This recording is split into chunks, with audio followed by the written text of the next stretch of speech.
Hey there, welcome to day 11 of the 90-day volunteer recruiting challenge. My name is Kenny Conley. I am attempting to recruit 50 volunteers over the course of the next 90 days. And let me tell you about what I'm working on right now. I'm working on and thinking about my communication plan.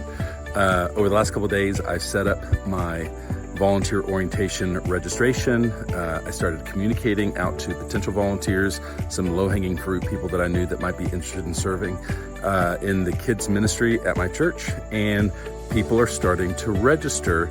And there's a communication plan that I like to follow, and I'm in the process of setting it up now. There's a process by which you can automate this to where it just happens. And this communication plan is a 10-3-1 communication plan, okay? So when people register, again, like I said before, I let people register out for events, 2 weeks out, 4 weeks out, 6 weeks out. I want to give them plenty of room to register for whenever it works best for their schedule. And typically I make Thursdays my communication days. It's my email communication days. And so typically on Thursday, I'm emailing people out 10 days in advance. So if there's an orientation coming up in 10 days, they're going to get a 10-day out email, which is on a Thursday. So it's basically a week from this Sunday. If I've got an orientation a week from this Sunday, then anyone who's scheduled for that orientation is going to get just a reminder email like, hey, don't forget, in 10 days on such and such date, we're excited to have you for our volunteer orientation. Then also for those that are signed up for a volunteer orientation that might be happening this Sunday, they're also going to get an email on Thursday. Just makes it easy that it's always on Thursdays. And it's going to be a 3-day out, just letting them know how excited we are that we're going to see them at the orientation this upcoming Sunday. Let me know if you have any questions or if anything's come up. And then I have the one is a 1-day out. I like to send a text, usually between 7 and 8 o'clock on Saturday afternoon. I found that usually between 7 and 8 o'clock, people are deciding if their plans are changing on Sunday.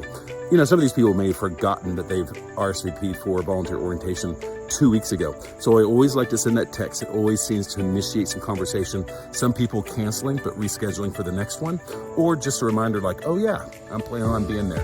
So that's my 10-3-1 communication schedule, because the practice of making this volunteer orientation so good is that I'm continually pushing people towards coming, getting them to sign up, but then after they sign up, getting them to actually show up.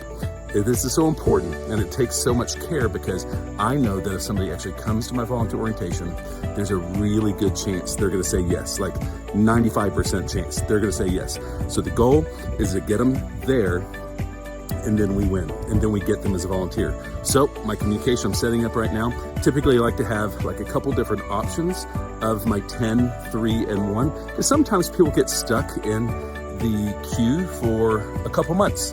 They plan to come to an orientation, something comes up, or they forget. And so these people might get a lot of emails over the course of 3 or 4 months. So I like to mix it up a little bit, so it's different versions of the same 10, 3, and 1 communication. So there you have it. I'm in the process of setting it up. We got an orientation coming up in a few days.